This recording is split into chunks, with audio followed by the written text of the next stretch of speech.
অনেক দিন আগের কথা। এক গ্রামে এক গরিব শিকারী বসবাস করত। সে প্রতিদিন জঙ্গলে গিয়ে পাখি শিকার করত এবং তা বাজারে বিক্রি করে কোনো মতে তার সংসার চালাতো। প্রতিদিনের মতো শিকারী আজও শিকার করতে জঙ্গলে গেল এবং ফাঁদ পেতে দূরে একটি গাছের আড়ালে গিয়ে বলতে লাগলো, আল্লাহ, আমার কি এই দুঃখের দিন শেষ হবে না? একটু আমার পুরে মেহেরবানি করো খোদা। এমন সময় একটা অদ্ভুত পাখি শিকারীর জালে আটকা পড়ল। শিকারী বলল, যাই, আল্লাহ মনে হয় মুখ তুলে তাকাইছে।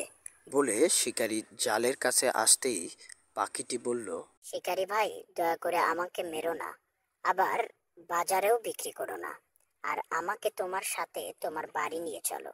তখন শিকারী বলল, এ কি? এ তো দেখছি বিরাট আশ্চর্য ব্যাপার। পাখিও আবার কথা বলে? কিরে পাখি, তুই কথা বলা শিখছিস কেমন করে? আল্লাহর রহমতে আমি জন্ম থেকেই কথা বলতে পারি। বাহ, তা ভালোই হলো।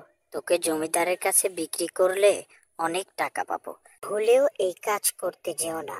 আমাকে তোমার বাড়িতে নিয়ে চলো, তারপর তোমাকে আমি বড়লোক বানিয়ে দেব। পাখির কথা শুনে শিকারী বাড়ি ফিরে তার বউকে ডেকে বলল, গিন্নি, দেখো আজ আজব একটি পাখি পেয়েছি, যে পাখি কিনা কথাও বলতে পারে। ও মা, সত্যি নাকি? কিরে পাখি, বল তো আমার নাম কি? তোমার নাম সাবিনা বিবি, তোমার পিতার নাম সুজন মাঝি, তোমার দাদার নাম মোবারক মাঝি, আরো বলতে হবে?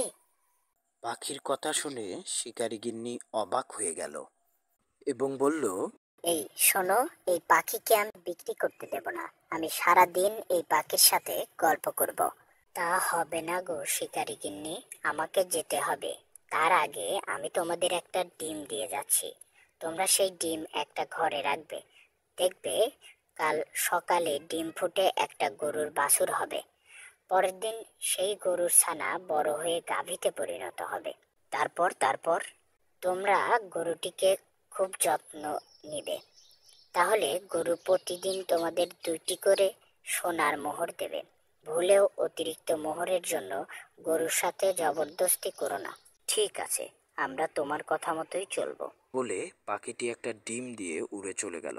শিকারী সেই ডিমকে নিয়ে একটা ঘরের মধ্যে রাখলো। পরের দিন সকালে শিকারী সেই ঘরে এসে দেখলো একটা গরুর ছানা। তারপর শিকারী আর শিকারীর গিন্নি মিলে সারা দিন গরুর ছানাটির খুব যত্ন করলো। পরের দিন সকালে এসে তারা দেখলো গরুর ছানাটি বড় গরু হয়ে গেছে। দেখো গিন্নি, গরুর ছানাটি বড় গরু হয়েছে। হ্যাঁ, তাই তো দেখছি। তা আজ থেকে নাকি গরুটি মোহর দেবে?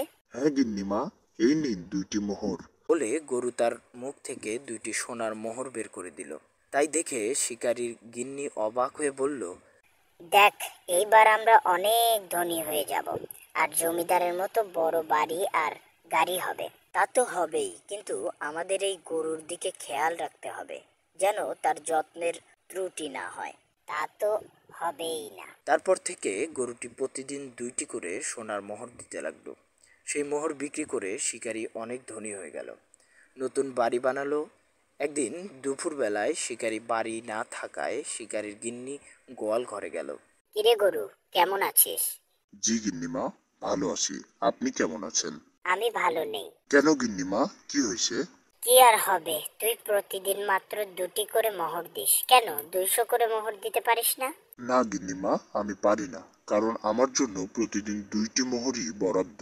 এর বেশি আমার পক্ষে সম্ভব না। সম্ভব অসম্ভব কিছু বুঝি না। তুই আজ থেকে 200 করে মোহর দিবি, না হলে 200-র যে কয়েকটা মোহর কম দিবি সেই কয়েকটা লাঠির বাড়ি খাবি। কথাটা যেন মনে থাকে। তা কোনোভাবেই সম্ভব না। আমি কোনো কথা শুনতে চাই না। দে মোহর দে। গিন্নির কথা শুনে গরু মোহর দিতে শুরু করলো, কিন্তু অনেক চেষ্টা করেও মাত্র 2টির বেশি মোহর বের হলো না। তাই দেখে শিকারী গিন্নি রেগে গিয়ে গরুকে মারতে শুরু করলো। কিছুক্ষণ মারার পর গরুটি মারা গেল। সাথে সাথেই শিকারীর সকল সম্পত্তি হারিয়ে আগের মতো হয়ে গেল। তাই দেখে শিকারী গিন্নি কান্না করতে লাগলো আর বলতে লাগলো, আমার কি হয়ে গেল রে? আমার অনেক স্বাদের গরুটি মারা গেল রে, সাথে আমাকেও ফকির করে দিয়ে গেল। শিকারী বাড়ি ফিরে এই অবস্থা দেখে তার গিন্নিকে বলল, দেখ, লোভের ফল কখনো ভালো হয় না। এখন লোভের শাস্তি ভোগ কর।